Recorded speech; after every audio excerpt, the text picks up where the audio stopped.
нервова система людини так швидко не може еволюціонувати. Ідея почати використовувати аюрведу супроводжувала мене. З 2006 року впровадження аюрведи став таким системним. Людина дійсно має можливість розвити вищі стани свідомості. Махаріші казав, дуже змінився час. Знання вже поруч. Лонжевіті в Україні – це питання дожити до пенсії при здоровому глузді. Сьогоднішній світ, він пронизаний технологіями. Зрослося все. Медицина, аюрведа, і ще й додалася так в систему медитації. Це «Між рядками» з Ольгою Дьяковою. Тут зустрічаються люди, які змінюють Україну на краще. Підприємці, митці, лікарі, візіонери. Ми говоримо глибоко, відверто і без сценаріїв. Не про те, що видно, а про те, що між рядками.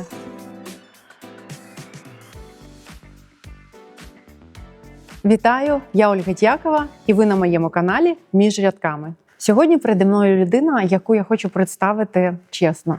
Віктор Сергійович Мацишин, лікар-невролог вищої категорії, науковець, понад 20 років досвіду, засновник центрів здоров'я Аюрведа 192, вчитель медитації, автор техніки ментальної релаксації, медичний директор Impact Force. І окремо він мій вчитель медитації. Тобто я зараз сиджу не лише як ведуча, я сиджу як його учениця, яка отримала від цієї людини щось, що змінило мене як живу істоту. Тому це інтерв'ю буде з повагою, але й з усіма запитаннями, які мені як учениця нарешті можна поставити вчителю на камеру. Віктор Сергійович, вітаю. І перше моє запитання до вас. Як ви сьогодні проснулися? Я маю на увазі не у котрій, а як саме? Вітаю, Оля. Дякую за запитання. Напевно, як в понеділок. Як всі. Буває так не завжди цей день такий, як передбачає, що вже пора прокидатися, так, після вихідних. Але в цілому гарний день. І я думаю, що на тверду четвірку з плюсом. Клас. А взагалі, який у вас ритуал зранку? Як правило, я рано встаю досить, і це спонтанне пробудження. Я навіть буває, коли вже встаю 6, це вже коли я, можливо, трошки знову міг заснути, а потім вже приходиться все ж таки прокидатися, бо пора збиратися. Як правило, десь вже 5, я вже відчуваю, що вже пора вставати. І вранці, як всі, приймаємо якісь там ранкові процедури. Потім це я, як правило, роблю розминку. До речі, розминку, про яку, можливо, сьогодні будемо говорити, як про цей протокол техніки ментальної релаксації, вона дуже зручна, щоб почати день. Бо прокинувся, поки ще такий стан, не дуже хочеться щось робити, вже взяв руки, склав, покрутив, і відчуття, як в тілі щось починає працювати. Потім як аюрведа рекомендує, а це вже, можливо, навіть стало чимось таким більш знайомим, близьким, попив трошки води, так. Якої води? Просто води чи гарячої води? Теплої води. Я, наприклад, вранці варю фільтр каву, і потім я можу пити її майже до вечора. Це просто смак. Я її дуже розбавлено роблю. Це навіть по пропорціях, якщо то вона в 4 рази більш розбавлена, але мені це дуже комфортний напій, я пробував щось інше. А потім вже після цього я роблю дихальні практики, медитую, і вже тоді збираюся вже їхати на роботу.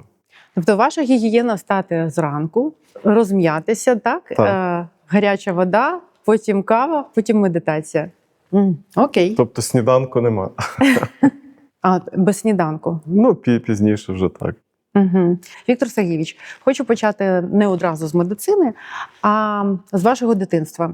В якій сім'ї ви зростали, як вас виховували і чому, будучи дитиною не в сім'ї лікарів, ви обрали напрям медицини? В мене мама мала відношення частково до медицини. Вона мала середню медичну освіту, а вже потім вищу мала біологічну освіту. Тому, можливо, якось вона мені створювала певний фон того, що все ж таки медицина це могло би бути.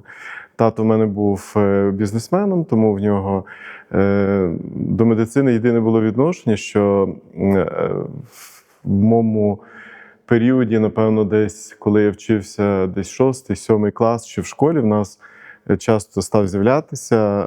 Дуже така відома вже пізніше стала людина, друг нашої сім'ї Володимир Ілліч Козявкін, який якраз, будучи лікарем, займався лікуванням дитячого церебрального паралічу. І, можливо, це на мене на той час створило такий дуже, як ви кажете, імпакт, вплив, поштовх. І коли я згадую той період, то в мене якось дві були теми, які я розглядав. Щось мені здавалося, що це могло би бути юридично або медицина. Але в якийсь момент, я пам'ятаю, відчув, що це може бути тільки медицина, і я розумів, що крім медицини більше нічого.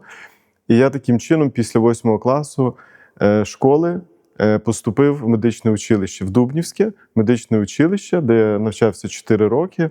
Після чого я поступив вже в Львівський медичний університет. І в медичному університеті в мене було відчуття, що я буду займатися неврологією. Я пам'ятаю перші курси, я навіть був активним учасником гуртка неврологічного, навіть був старостою.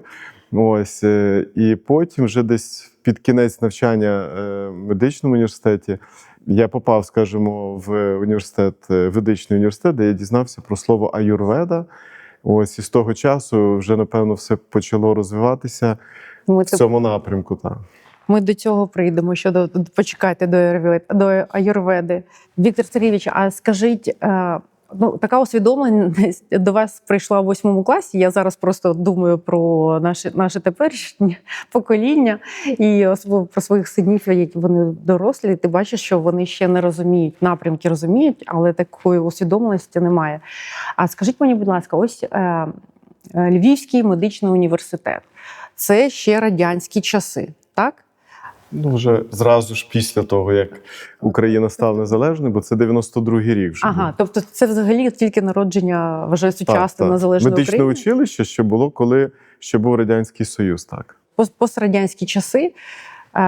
І як ви з медичного університету приймаєте рішення і взагалі знаходите аюрведу? Звідки ви взагалі про це дізналися?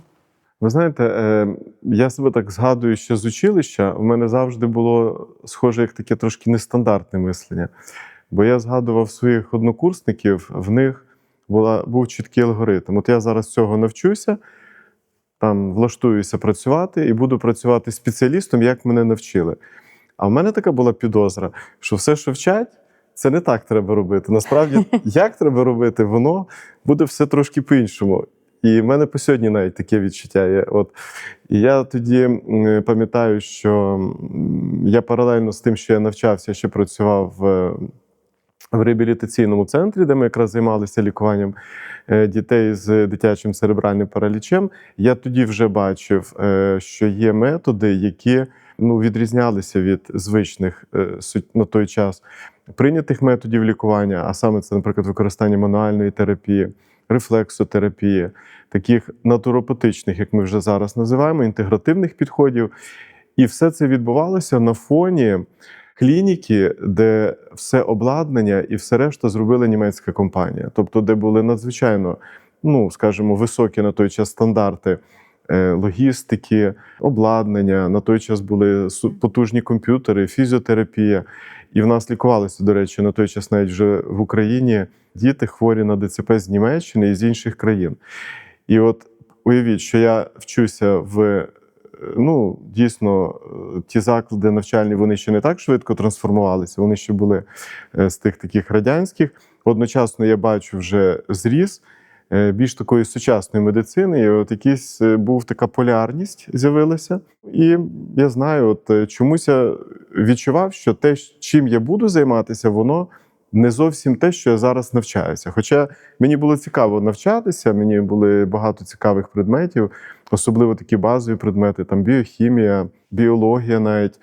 І я пам'ятаю, що я дуже їх добре знав. Навіть коли я на пізніших курсах, там в медичному вже університеті, мені легко було зрозуміти патогенез захворювань і логіку, чому виникає ця хвороба, і яка має бути стратегія в лікуванні не за рахунок тих знань, які я отримав на цьому предметі, а знаючи біохімію і розуміючи ці механізми. Віктор Сергійович, розкажіть, в який момент у вашому житті з'явилася ведична наука, і вашу історію навчання і в Індії, і історію того, як ви привезли це все в Україну. Яка була реакція ваших колег, класичних лікарів? Як взагалі ви, як першопрохідець, це все робили? Ну, це був, напевно, у нас 5-й курс медичного університету, і викладач з педіатрії на одному з занять запитав в нас, чи хтось читав Кастанеду. На той час тільки з'явилася Кастанеда в нас. Ніхто не підняв руку, і він сказав, слабаки. Я пам'ятаю, потім це були травневі свята, і це були вихідні дні, і в мене тоді був час, і я подумав, чим би зайнятися. І там, я тоді жив у Львові, і в нас у Львові, там біля пам'ятника Міцкевича, такі були книжні лавки.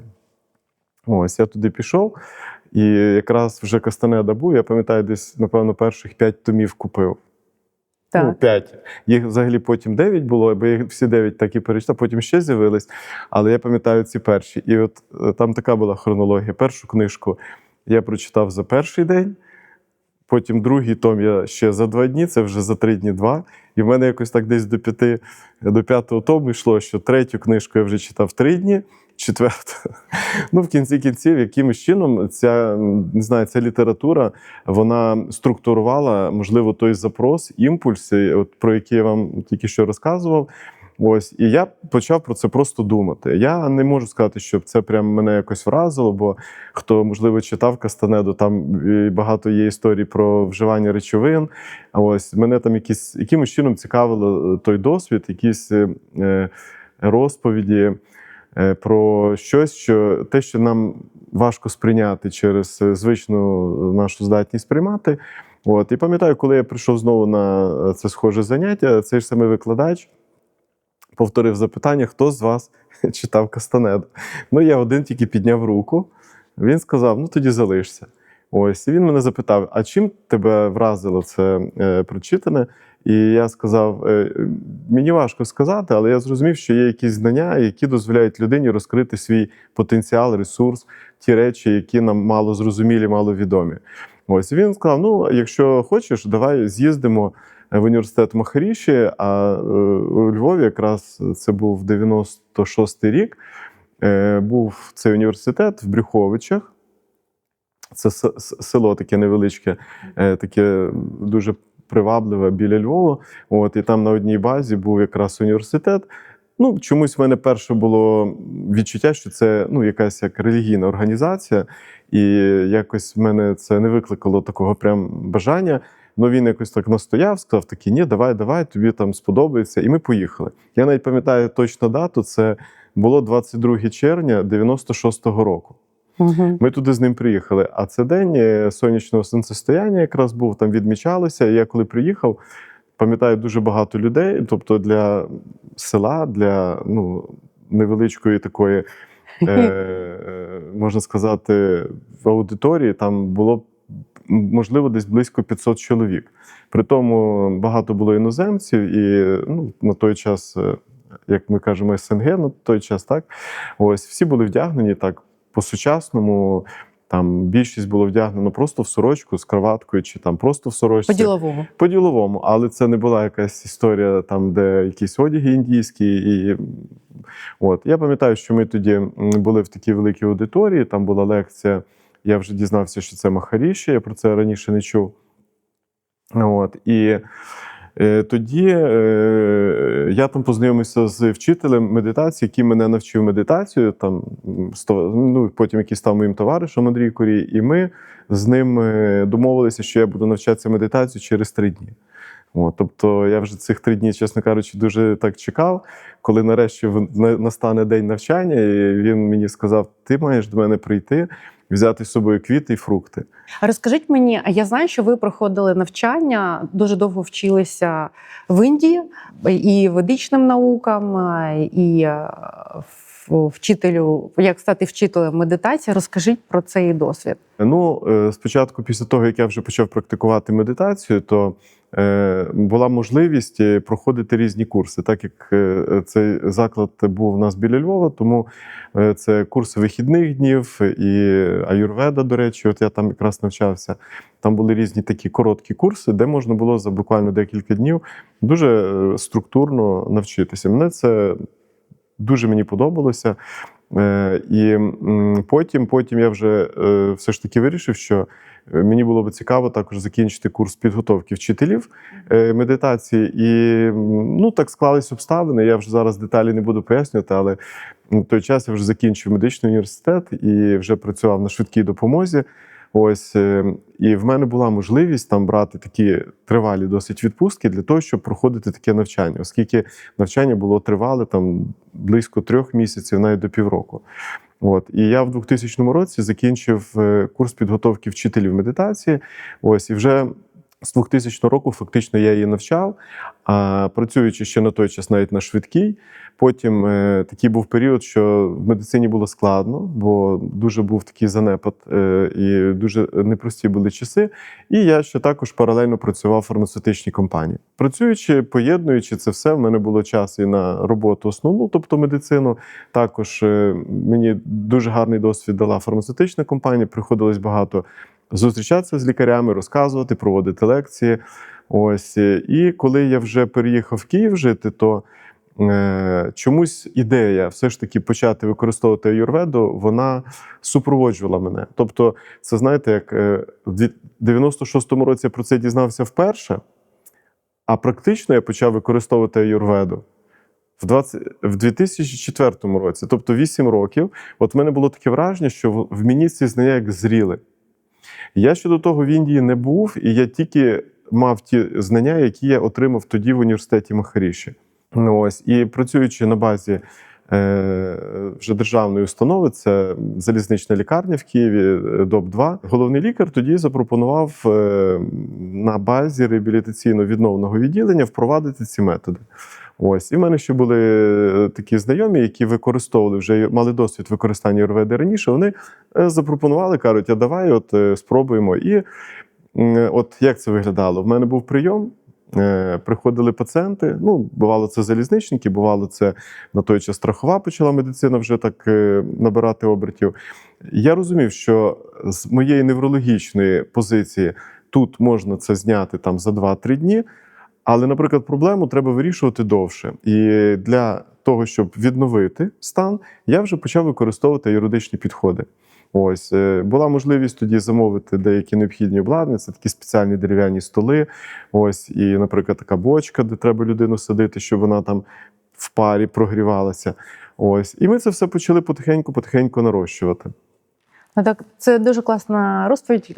Те, що ми бачимо, мені дуже приємно це чути, тому що я не знала цих деталей з вашого життя, тому що ми бачимо, що ми настільки новатори були одразу, як тільки формувалася держава, наша державність сучасна, і навіть в такому секторі, як медицина, була можливість вже на початку інтегрувати новітні методи.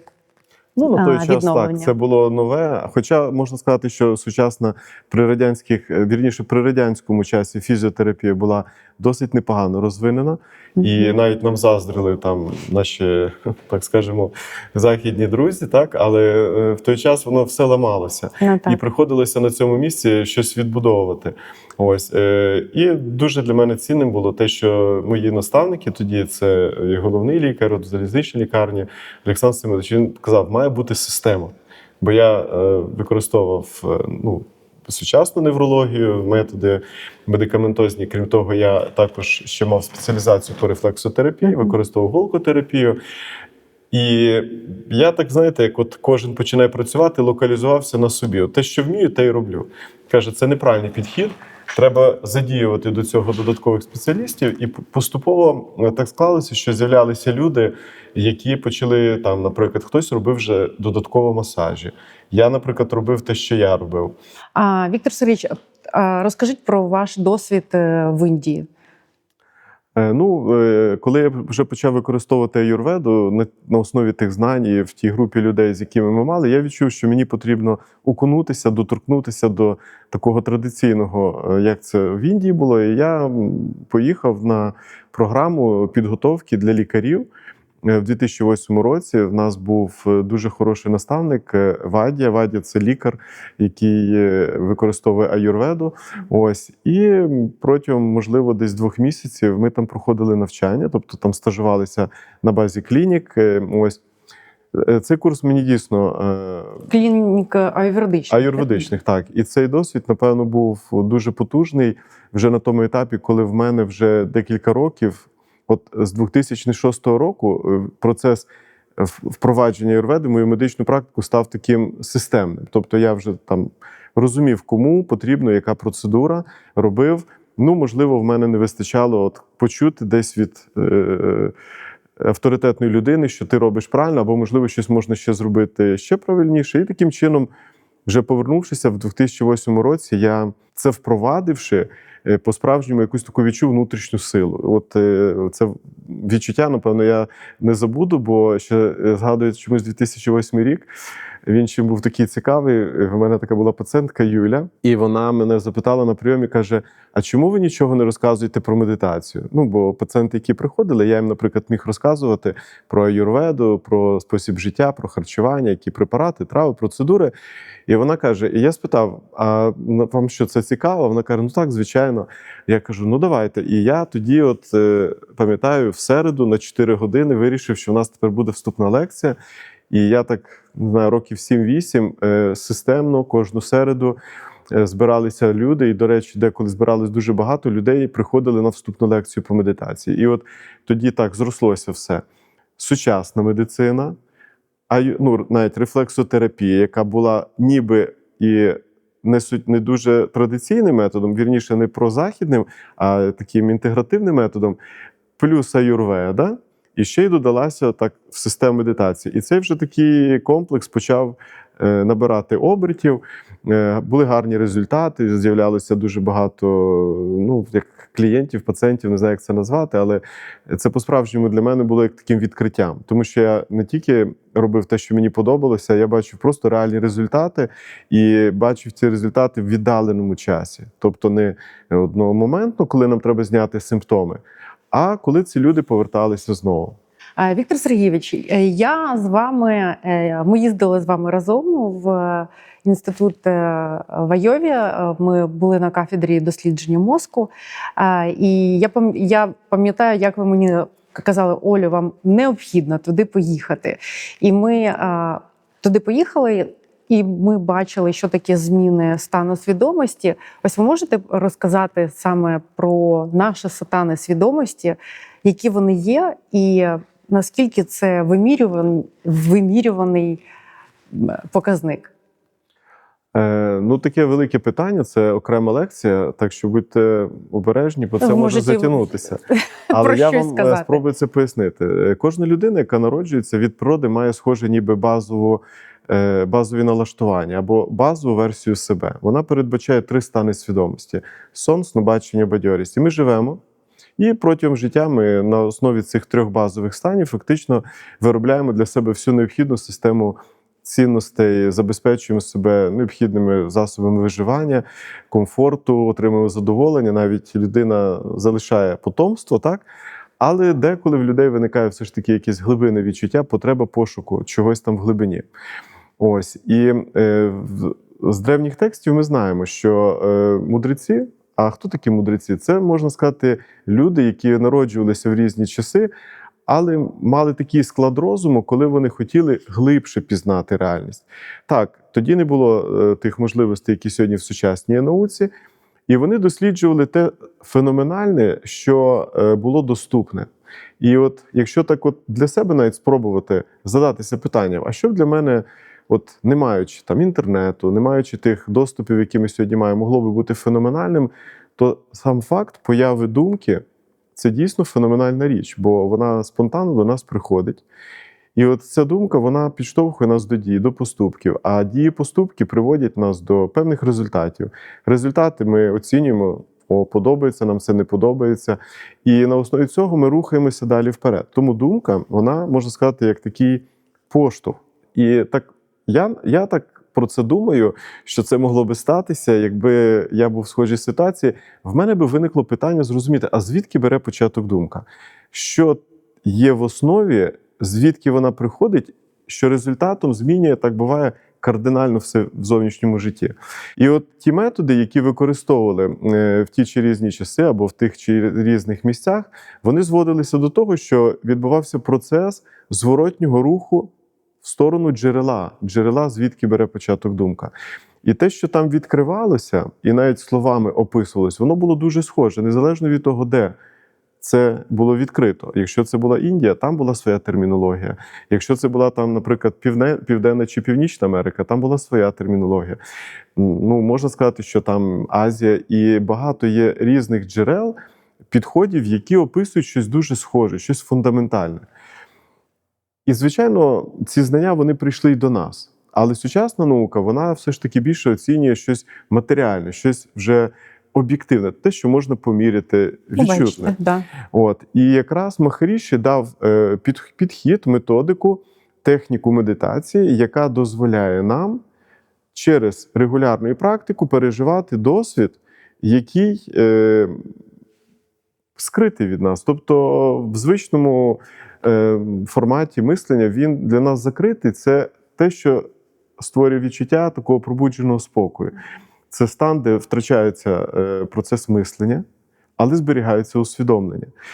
І от оцей стан, він принципово відрізняється від 3 звичних станів свідомості. Бо якщо ми, наприклад, пробуджені, активні, то ми більше з думками. Коли ми, наприклад, спимо, думок нема, але і ми себе там втрачаємо. Буває, що в нас є снобачення стан, але ми там мислимо, але нема усвідомлення. Ми про це згадуємо, тільки повернувшись. І от стан, який ми переживаємо під час медитації, це стан, який описаний як 4-й стан свідомості, або він називається ще трансцендентний стан, або в санскриті слово таке тур'я, тобто трансцендентний, той, що поза всім, він якби є фундаментальний, базовий.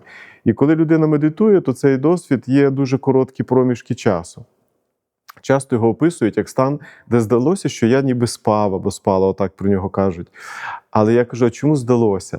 Тому що коли людина спить, вона про це дізнається. А тут було відчуття, що я не спав. Але при тому стан дуже схожий, де не було якраз думок, де не було мислення. І от оцей короткий досвід, його можна зафіксувати сучасними приборами, наприклад, енцефалограмою, чи, наприклад, спостерігаючи за ритмом дихання, чи за серцевим ритмом. Що цікаво, що людина, яка практикує медитацію, вона цей досвід має багато разів. Інколи люди кажуть, в мене таке було, а хто буває каже, що я не знаю, про що ви навіть розказуєте, але кожна людина, яка практикує медитацію, чітко виконує інструкцію, вона цей досвід переживає. І що ж далі відбувається? Наша нервова система, маючи тепер якусь додаткову область чогось, чого раніше не було, починає далі розширятися. І як результат людина приходить до стану, який інтегрується в наше життя. Тобто стан, коли вже оця область трансцендентна, яка скрита або фундаментальна, вона співіснує з звичними для нас 3 станами свідомості. Тобто, де ми спимо, де ми бачимо сни, де ми пробуджуємося і ведемо своє звичайне життя. І от оцей стан Махаріші назвав 5-й стан свідомості, він описаний в ведичних текстах як тур'я-тіт, тобто той, що вийшов за. І от про цей стан якраз, коли ми з вами були, і була основна ідея, а все ж таки, де ті люди, покажіть. І там в тій лабораторії, в якій ми спілкувалися з Фредом Тревісом, він вже на той час, це був 18-й рік або 17-й, 18-й, здається, рік, він сказав, що так, в мене вже є записи, енцефалограми, де можна чітко на енцефалограмі бачити патерни, які відображають стан, що людина в стані глибокого сну зберігає усвідомленість. Це не усвідомленість, як ми звикли. Якщо ми усвідомлені, то ми постійно про щось думаємо. Є такий стан, коли ми усвідомлені, але думання нема. Є просто стан свідка. І це підтверджувалося також їхнім суб'єктивним досвідом, тому дійсно нам було на той час дуже цінно від нього це почути. І те, що вже сьогодні в науці є підтвердження, що людина дійсно має можливість розвити в собі оці вищі стани свідомості. через ваші руки, можна так сказати, пройшло вже тисячі людей. І політиків, і бізнесменів, і зірок, і вчителів, і дітей. Тобто у вас же така напрацьована база, і ви бачите, ви можете зробити якісь висновки, як змінюються, можливо, якісь сучасні соціальні поведінкові ролі, так, в суспільстві. Ви батько 2 дорослих доньок, ви чоловік. Скажіть, будь ласка, як зараз взагалі відбуваються відносини традиційні сімейні між чоловіками та жінками? Які зміни ви спостерігаєте? З чим до вас звертаються? Ну, мені здається, завжди в відносинах був присутній елемент, коли є чим поділитися, да? Бо відносини любі не тільки в сім'ї, але й в суспільстві, вони цінні тим, що кожен віддає, кожен отримує. І от цей процес взаємодії, оскільки якщо людина виснажена або в стані, дуже важко ці відносини підтримувати, так? От. Більшості люди, як правило, звертаються з тим, коли в них зникає це відчуття, де вона себе відчуває щасливою. От. Так як я в сфері медицини працюю, то часто буває проблема в здоров'ї, так? Тобто якісь скарги, симптоми. От. Ми звично, коли говоримо про аюрведу, то перше, що ми проговорюємо, це травлення, так? Як працює, бо дійсно і сучасно вже сьогодні є медицина, нутриціологія теж говорить, що в основі нашого здоров'я фізично є травлення. Але здоров'я – це не тільки наша фізіологія, це ще і ментальний стан. І от тому стан тривоги, невизначеності, цей внутрішній неспокій, депресивні стани, відчуття вигорання. Можна їх теж пов'язати до фізичного, але, як правило, на фізичному плані дуже важко в цій ситуації допомогти, тому ми повинні завжди, спілкуючися з людиною, яка до нас приходить з любою скаргою, зрозуміти, що зараз людина не від того прийшла, що в неї є ця скарга, а розуміти, що ця людина прийшла, тому що вона втратила відчуття цього внутрішнього задоволення, комфорту. Можна навіть підкреслити, що це безпричинне відчуття задоволення. Бо навіть якщо ми кажемо інколи, що є люди, в яких є все, то ми можемо сказати, тоді ця людина мала бути щаслива. Але є такі люди, які дуже багато мають великий достаток, навіть в надлишку, але вони шукають якусь необхідну пораду. Тому оце цінність цього безпричинного відчуття задоволення, а якщо ще трошки по-іншому перефразувати, то це фактично втрата контакту з своїм істинним «я». Це не так медично вже, а це більше з психології. Але, на жаль, ми сьогодні поки тільки можемо про це так говорити, тому що у нас сьогодні немає маркеру, який буде нам вказувати, де це справжнє «я». І от тільки відновивши контакт з цим справжнім «я», в людини щось з'являється, що дає їй ту силу, дає енергію, дає творчий потенціал, дає всі ті якості, які їй допомагають дуже комфортно рухатися в житті, отримувати результати, бути корисною комусь. І це дозволяє людині по-справжньому бути щасливою. Чому я задала це питання? Тому що зараз по статистиці ми бачимо, ми живемо в такому стані постійного стресу, в стані війни, тобто в нас стрес накопичується. І ми бачимо по даним, скільки зараз пар розлучається. І бачимо іншу статистику, там, де ми бачимо, що шлюб продовжується досить невеликий час, або люди не заводять багато дітей. Ось ви можете дати такі поради зараз нам, як зберігати шлюб, як бути в ньому щасливим разом, без психології, наприклад? Це така тема, вона не стільки зводиться до медицини, а це більше такий цілісний дуже формат. І люди, як правило, завжди в відносинах знаходять якісь ціннісні для себе аспекти. Так? Ми завжди можемо знайти якісь недоліки у всьому. Так, як правило, є. І коли ми більше зосереджені навколо недоліків, то це починає руйнувати стосунки. Якщо ми в відносинах знаходимо щось, що цікавить обидвох, і навколо цього починаємо, як то кажуть, роздувати оцей вогонь відносин, то такі відносини, як правило, і будуть наповнені, і будуть давати силу. Тобто, резюме. Коли людина, наприклад, знаходиться в стані стресу, то в неї настільки мозок починає бути в стані тривоги і відчуття загрози, що навіть близьке оточення може теж створювати ілюзію для людини, яка в стресі, що в цій людині є теж певна загроза. І тоді може агресія або там відчуття незадоволеності, воно якраз стосуватися, коли для цього немає ніяких причин. Віктор Сергійович, знаєте, що б я хотіла, щоб ви тут розповіли? Ми з вами колись спілкувалися про шлюб, і ви через власний досвід ділилися, як треба відноситися до людини, з якою ти проживаєш, так, коли тобі здається, що любов прийшла, так? Що треба повернутися до себе, пропрацювати ось цю задоволеність самим собою і далі вибудовувати, продовжувати відносини, і вони якось самовідновлюються. Я просто пам'ятаю, це була дуже класна порада, тому що ми завжди дати шанс зберегти відносини. Ну, напевно, ви маєте на увазі те, що нам здається, що якщо ми зараз щось змінимо, то від того буде краще в житті. От, то я, можливо, вам мав на увазі, що якщо вже так склалося, що ви якийсь час відчували, що якісь відносини існували, але на якомусь етапі ви відчули, що щось вас в цих не задовільняє, то просто відносини так само, як все решта, в житті еволюціонує. І якщо були ті налаштування, які були на ранніх етапах відносин, вони, може, дійсно втратили просто актуальність. І той етап нових відносин, він мав би створити для вас це відчуття, в чому є потреба. Ну тоді давайте спробуємо зрозуміти тут такі речі. Ми, наприклад, можемо формувати відносини там на якихось побутових елементах. От, напевно, от тут і будуть перепони.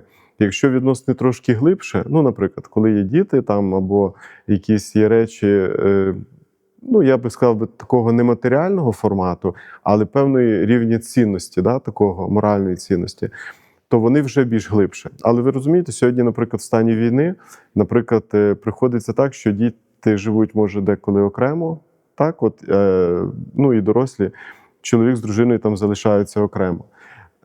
І втрачається ніби те, що зв'язувало, так? Бо діти, буває, як є таким магнітом, із-за чого.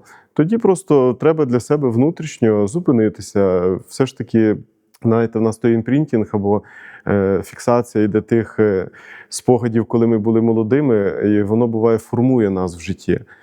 Нам треба просто усвідомити, що зараз відбувається, яка зараз реальність. Не стільки формувати зараз свої поступки, дії, висновки на основі того, як було і як би хотілося, а на основі того, що зараз є, і треба це максимально зберегти, виділити для себе ті цінності, які присутні зараз в даний момент, і навколо них фактично вибудовувати. Дякую. Переходимо тоді вже до наступного етапу, до етапу Дусі. Я це так називаю. Віктор Сергійович, ми живемо зараз вже 5-й рік поспіль у стані війни. Що змінилося з 22-го року у вашій практиці? Які ви спостерігаєте зміни в нашому суспільстві? То з 22-го року відбулися ті обставини, коли все змусило нас перезавантажитися по повному. В нас тоді так вийшло, що той сегмент, який ми в аюрведі, з ким ми працювали, вони, як правило, десь були або на Західній Україні, або за кордоном. І в Києві було не так багато людей, але при тому всі розуміли, що вже на сьогоднішній день є група, якій потрібна допомога сьогодні. Це були військові. Ось, і мені запропонували тоді почати розвивати цей напрямок, пов'язаний з психічними розладами або стресовими розладами, стресоасоційованими розладами, так назвемо. І на той час в мене були певні напрацювання вже по виявленню змін, які можуть відбуватися, які ще не проявлені. Тобто, от навіть якщо ми не беремо зараз сюди стан війни, а просто от уявіть, що людина живе мирне життя, і відбувається ситуація, яка для неї є стресом. Ну, буває так, що на декілька днів її це тримає, потім починає забуватися, вона переключається, переходить в звичний режим. Ось. Але оцей відбиток, який залишився після пережитої ситуації, він десь глибоко сидить в нашій нервовій системі. Ось. І от оце як вузол, або, можна сказати, як зерно, воно з часу може набирати сили, проростати і вже потім викликати в нас симптоми або ті зміни, які нам не подобаються. І ми їх називаємо як ПТСР або хвороба, бо буває не завжди ПТСР в чистому вигляді є. І дослідження, яке я на той час вже проводив, це ще десь з 2016 року, ми оцінювали стан автономної нервової системи, якраз яка є мішенью, коли на нас діє стрес. І от ця автономна нервова система – це, можна сказати, як така структурний підрозділ нашого організму, який працює автономно, він слідкує за нашим диханням, серцебиттям, за нашим травленням, тобто за всім тим, про що ми постійно не думаємо, але воно собі працює для того, щоб зберегти цілісність. І якраз це розуміння я вже мав, і коли почали ми розмову вести про те, а як же далі бути з людьми, які попали під вплив цього повномасштабного впливу, це стресовий вплив, то я запропонував ідею, давайте спробуємо все ж таки для початку оцінювати їхній стан, а потім вже думати, як ми будемо це вирішувати. І тоді я почав проводити заміри стану військових на базі реабілітаційного центру в Лісовій Поляні в Пущі-Водиці, якраз де були військові, які мали вже потребу в цьому. Побачив, що дуже багато військових, особливо десь за 30, мали прояви того, що іде виснаження адаптаційних резервів, тобто система, яка вже потребує як догляду, як корекції. І чому саме я підкреслюю, що це трошки був старший, бо молодий вік, тобто хлопці, які там були, мені розказували те, що вони пережили, і мені здавалося, що те, що я зараз замірюю, воно покаже прям щось надзвичайне. Але бачите, психіка цей спогад зберігає, але наша фізична частина, бо автономна регуляція – це все-таки більш морфологічний субстрат, вона ще мала достатній запас ресурсу для відновлення. І тому я тоді навіть так для себе розумів, що є, наприклад, та категорія, кому потрібні психологи. Якраз оці розмови і всі методи, які потрібні. Але є група людей, яким потрібна ще додаткова підтримка. Це може бути, так скажемо, як неврологічного характеру, так? І тоді, коли я вже розумів, що якось для мене це склалась картинка, я почав їм пропонувати, наприклад, навчитися медитацію, яку я навчав і раніше. А так як навчання це потребує 4 дні навчання, а подальшому практику 2 рази в день по 20 хвилин, то я побачив, що це не завжди було практично. Тобто, так, вони проходили навчання і навіть якийсь мали певний досвід, але повернення в частину – це не завжди є можливість так жити в таких умовах. І мене все ж таки тримала оця ідея, яким чином їм можна допомогти, бо реально допомогти їм було потрібно, тому що заміри чітко показували. Наприклад, такий індекс стресу, він в нормі має бути 120. То, щоб ви розуміли, я бачу від 1600, тобто в 15 разів майже підвищено. Це означає, що людина зараз, знаходячись в госпіталі, в умовах, де їй нічого не загрожує, система знаходиться в такому стані, що в неї зараз є певна загроза, яка зараз, яку треба вирішити. Тобто це називається ригідність, коли ми залипаємо в цьому стані. І це, на жаль, є не тільки проблема для військових, це і для людей, які там і цивільні, і навіть які там, можливо, не так постраждали. І я почав використовувати в житті методи, які на той час були мені абсолютно зрозумілі. Наприклад, дихальні практики.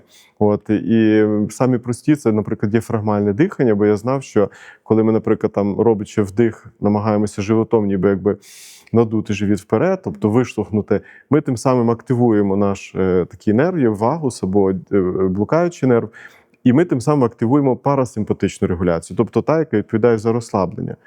Тобто, якщо у нас, наприклад, симпатикотонія, вона була в стані постійному, і людина не могла вийти з цього стану, щоб перемикнутися, бо коли нам треба виконувати складну задачу, ми вмикаємося в режим симпатикотонії.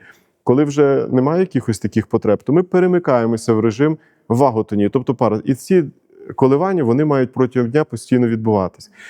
Ми можемо попасти в ситуацію, коли цей стан симпатикотонії постійний, і навіть коли ми спимо вночі, він не зникає. І коли я почав робити замір, бачачи, що є дуже високі показники напруження, ми там 2-3 хвилини дихали животом, там наскільки це вдавалося, але що цікаво, що показники зразу суттєво покращувалися, наприклад, в 2-3 рази. І по відчуттях людина, яка це робила, відчувала, як розслаблення, яке з'явилось, комфортне дуже відчуття, як кажуть, в голові напруження зменшилося. І мало це як суб'єктивне підтвердження, так ми це могли об'єктивно зафіксувати. І от я таким чином, як конструктор, складав методику, в яку мали би війти методи, які би спочатку перемикнули цю ваготонію. Потім я дивлюся, а це довго не трималось. Тобто ефект ми досягали, але він дуже швидко повертався назад. Ось я потім, розуміючи ті механізми, як це мало би відбутися, зрозумів, що потрібен якийсь ефект, схожий як підзарядити батарейки, тобто в стані розслаблення накопичити ресурс.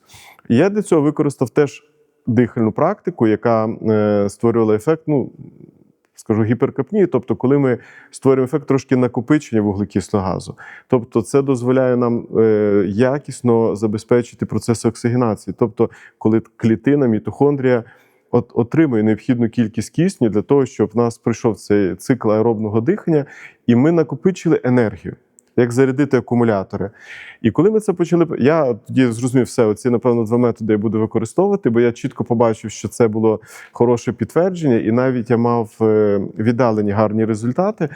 Але ми коли це практикували, там було так 5, 7, 12 чоловік в групі. І так бувало, що ті військові, які практикували, бували з цих підрозділів, де штурмові бригади, і їм було високий рівень контролю, бо їм навіть закрити очі створювало дискомфорт.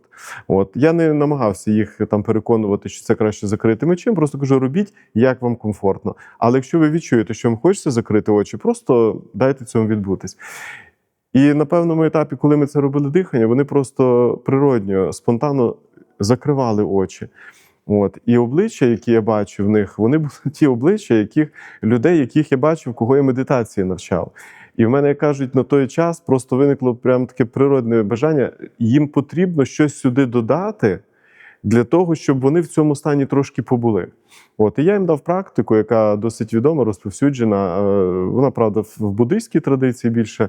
А на Панасаті, коли я пропонував їм просто залишайтеся закритими очима і спостерігайте за спонтанним диханням.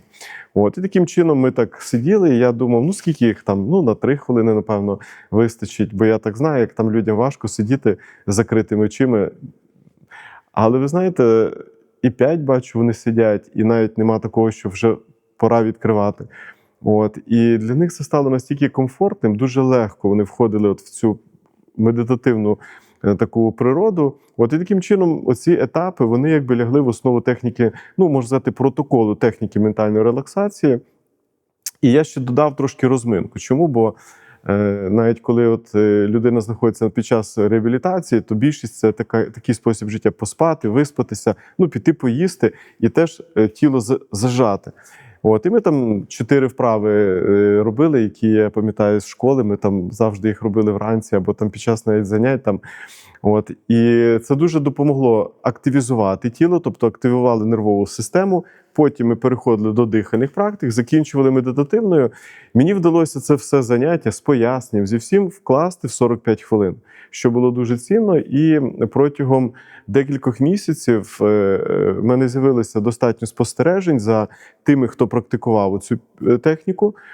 І також я паралельно міг досліджувати тих, хто проходив програму лікування, але, наприклад, не практикував цю техніку. Тобто вони фактично були всі в рівних умовах, тобто вся терапія, всі там інші. Але досліджували основну групу, тільки відрізняли те, що вони практикували ТМР, техніку ментальної релаксації, і ми отримали дуже гарні результати. І після того ми вже цю техніку почали ширше використовувати. І впроваджувати в інші систему охорони здоров'я. Віктор Сергійович, а скажіть, будь ласка, наприклад, як людина, яка приходить додому ввечері, цілий день ти в роботі, сім'я, стрес, ти приходиш і ти відчуваєш, що ти втомлений. Які маркери які маркери є такого стану, що ти повинен вже, що це не втома, а серйозний стан, при якому треба звертатися до лікаря? Коли, наприклад, людина вранці встає і теж особливо стан не змінюється, напевно. Тобто те, що протягом дня людина втомилася. Добре, може бути так, що ви протягом дня особливо і не працювали багато, і не було причини так, як... Але буває так, що людина просто вже навіть і до обіду відчуває, що вже немає енергії, сил. Це признак того, що вам потрібно просто інтегрувати в своє життя якийсь метод, підхід. Ну, я, знаєте, як це ще пояснюю, що сьогоднішній світ, він пронизаний технологіями. Сьогодні в нас фактично інформаційний потік такий, що навіть собі уявити було ще навіть декілька років важко. І нервова система людини, вона так швидко не може еволюціонувати за цим. Тобто, розумієте, для еволюції такого природнього, на це йдуть не просто роки, а це йдуть, буває, століття, там навіть тисячі, коли нервова система еволюціонує. Тобто ми дуже швидко війшли в цю цифрову еру. Тобто технології наситили наше життя, і по своїй природі ми просто не адаптовані до таких потужностей. І тому нам треба бути озброєним.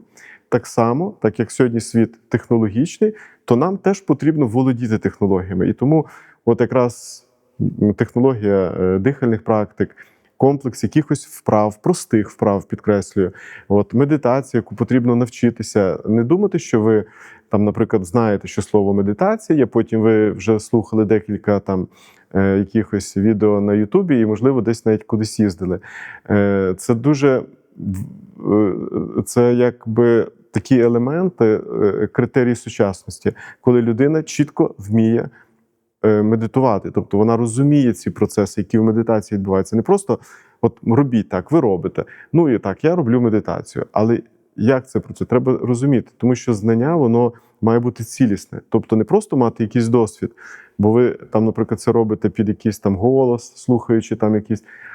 Але ви маєте механізм розуміти, що у вас відбувається. Тобто, як працює ваша нервова система. Чому, наприклад, один момент медитації вам здається, прям все захоплює, таке відчуття якогось занурення, як ми кажемо, да? Відчуття польоту, розчинення, а потім щось таке ламається, і в нас там багато думок, починає все якусь перемішку йти. І ми вже намагаємось повернутися до цього стану, а нічого не виходить.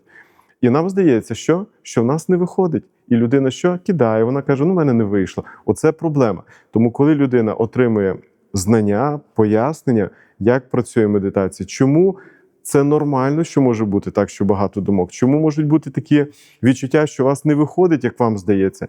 Після того ви вже зможете самостійно практикувати, ви зможете завжди, медитуючи, розуміти, що зараз є той етап в медитації, коли йде процес глибокого очищення вашої нервової системи, який супроводжується якраз тим, що у вас може бути багато думок, приходити спогади, відчуття навіть в тілі можуть бути. Вони можуть навіть деколи бути некомфортні. Але це нормальний природній процес, коли наша нервова система відновлюється. Медитація, вона не ради медитації. Медитація – це не втеча від життя. Це не те, що ми, наприклад, живемо, в житті все так складно, тут війна кругом, і ми медитуємо попасти в капсулу блаженства. Це неправильна логіка.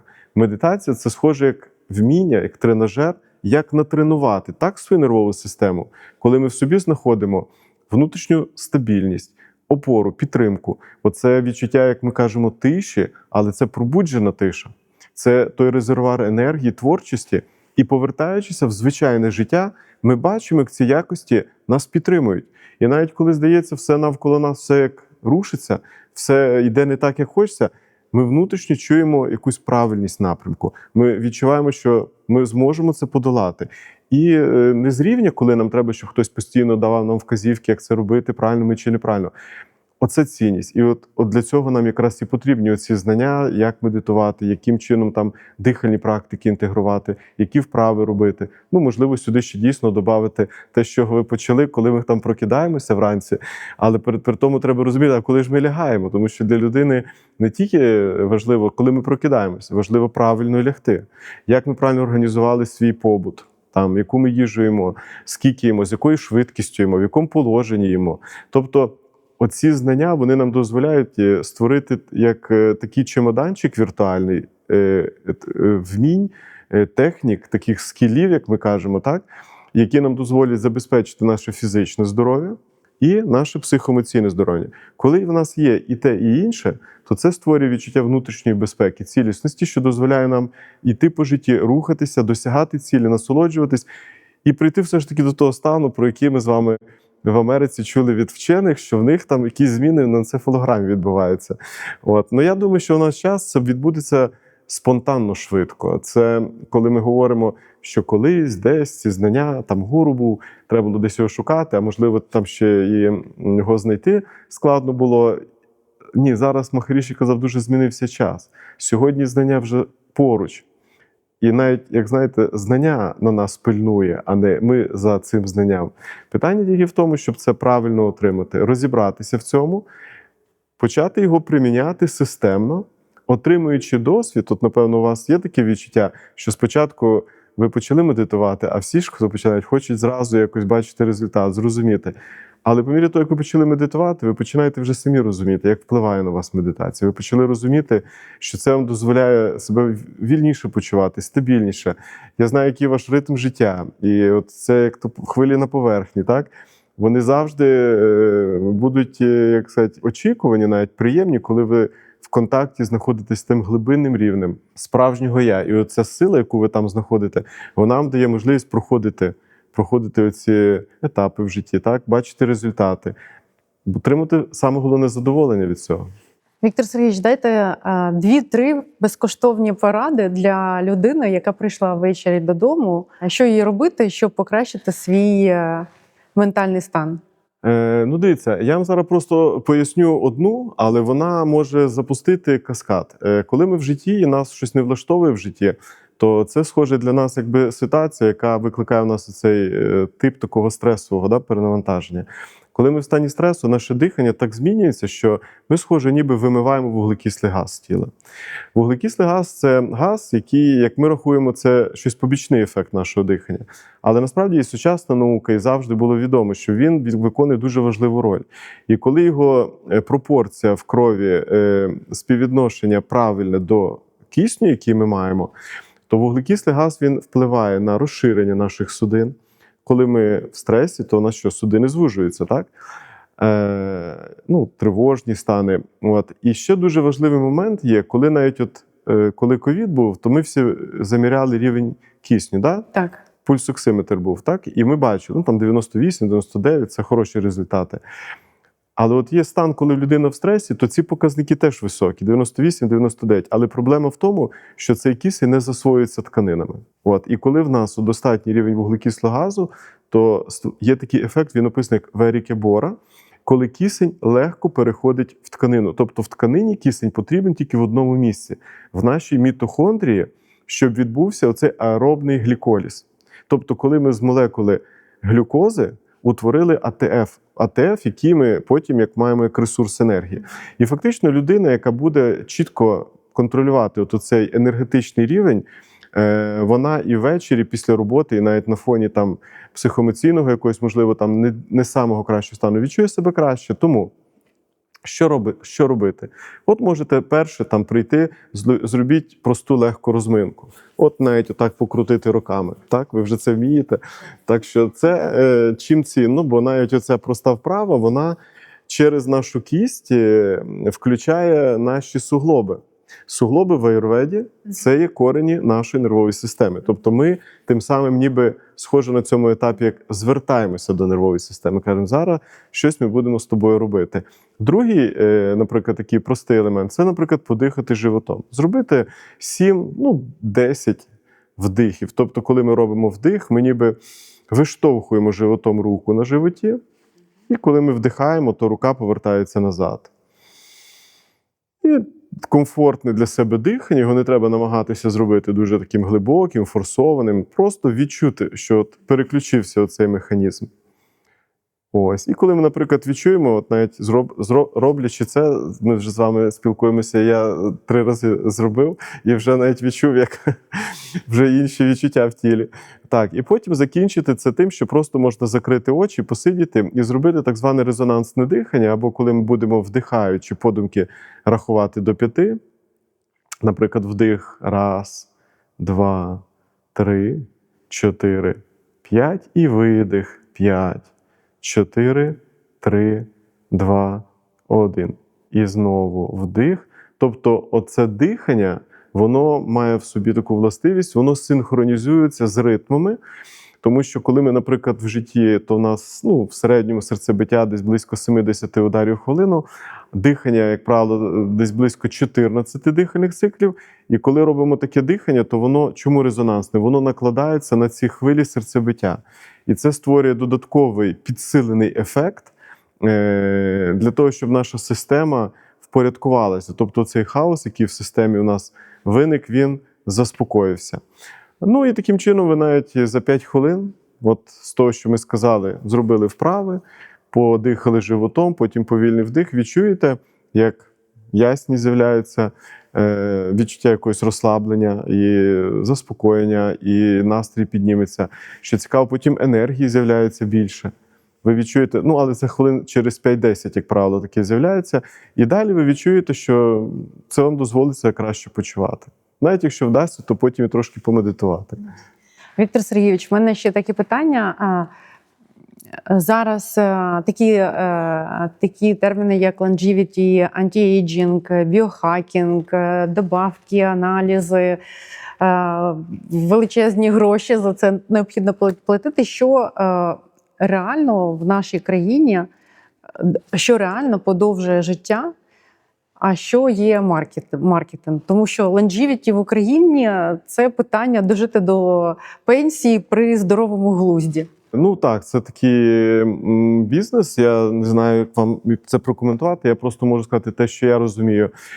Життя людини і бути здоровою людині – це не є самоціль. Тобто, вірніше, життя – це ціль, але в житті мають бути якісь задачі, цілі. Тобто, здоров'я – це є інструмент. І коли ми розуміємо, що нам бути здоровим, для чого потрібно, а от навіть в аюрведі описано це як такі 4 задачі основні. Це знайти своє призначення, тобто еволюційний якийсь підхід, потім отримати плоди в результаті своєї діяльності, яку ви маєте після того, як знайшли себе, задовільнити всі бажання і тоді розкрити свою справжню природу. Тобто ці цілі, вони якби еволюційно є тим маячком, на який ми рухаємося, але для цього нам треба бути здоровим, тобто здорове тіло. От. І якщо ми фактично створюємо внутрішню цю конструкцію, модель, то вона підтримується природою. А природа, вона здатна вас і anti-age, і longevity, і все решта вам організувати. Тому я би все ж таки підходив до цього більш цілісно, тому що в цій всій системі, звичайно, є своя логіка, там, як ми вже зрозуміли, це наше травлення і так далі. Дякую. Віктор Сергійович, в мене таке питання, що сьогодні ви зробите незвичного після нашого інтерв'ю? Що сьогодні, я, напевно, в кожен момент, коли ми щось робимо, це завжди щось для нас нове, унікальне, і не завжди те, що ми робимо, для нас зрозуміле. Чому? Тому що ми робимо те, що в нас приходить на розум. І коли ми, звичайно, з вами поспілкувалися, провели таку поглиблений якийсь аналіз тривалого періоду, можливо, нервова система мені вирішить запропонувати, пора переходити на щось новіше, і імпульс, який прийде, мені підскаже: о, ще треба от щось зробити, те, що я раніше не робив. Клас. Будемо чекати від вас новаційних новинок в сфері ментального здоров'я. Віктор Сергійович, 3 речі, які змінили ваш погляд, життя, думку. Людина, книга, місце.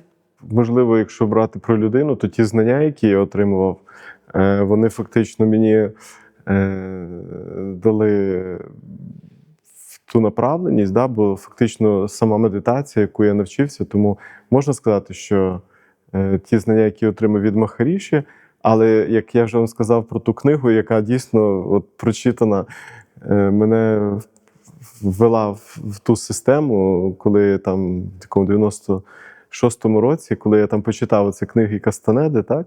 От. Ну і, напевно, університет Махаріші, де я на той час був, це період, де я мав ті, знаєте, форми того ретріту, тривалих медитацій, і воно як внутрішньо відстоювало от щось, те, що потім почало розвиватися, розширятися. От тому я би все ж таки навколо цих знань, можливо, би і шукав відповідь на ваше запитання. А людина? Ну, якщо махарішами людину не назвемо, то звичайно, що багато людей, яких я зустрічав, відіграли дуже велику роль, і по сьогоднішній день так відбувається. Тому мені буде важко, і я думаю, що це неможливо виділити одну людину, а це не просто навіть одиниця, це десятки людей, за що я їм дуже вдячний. І надіюся, що такі люди і далі будуть з'являтися, надихати і приносити те, чого ми завжди шукаємо. Дякую, Віктор Сергійович. Я слухала Віктора Сергійовича і думала ось про що. У 20 столітті була нова грамотність – уміння читати. Хто не вмів, той випадав з життя. У 21 столітті, особливо в нашій країні, формується нова грамотність – уміння працювати зі своєю нервовою системою. Хто не вміє, той вигорає, хворіє, скорочує собі життя на роки. Віктор Сергійович – лікар, який почав закладати у цей бік медицини ще тоді, коли йому за це могли б серйозно подякувати у радянському відділі науки. Він поїхав в Індію, він поїхав в Штати, коли цього ніхто не робив. Він повернувся з тим, чого тут не вчили. І 30 років тримав свою лінію мовчки, послідовно, як належить лікареві, науковцю, без цирку, без езотерики, з даними у руках. Ми у каналі говоримо про людей, які перестали узгоджувати себе з чужими очікуваннями. У Віктора в кадрі ми робимо одне – визнаємо, що для цієї роботи з собою у нас в Україні є якісна медицина. І що ментальна гігієна – це не розкіш, не духовність, не привілей. Це головна базова грамотність сьогодення. У 20 столітті, хто не вмів читати, випадав. У 21-му, хто не вміє чути свою нервову систему, теж випадає. Тільки тихіше і повільніше. Вікторе Сергійовичу, дякую за ваш час сьогодні з нами. Дякую. Все?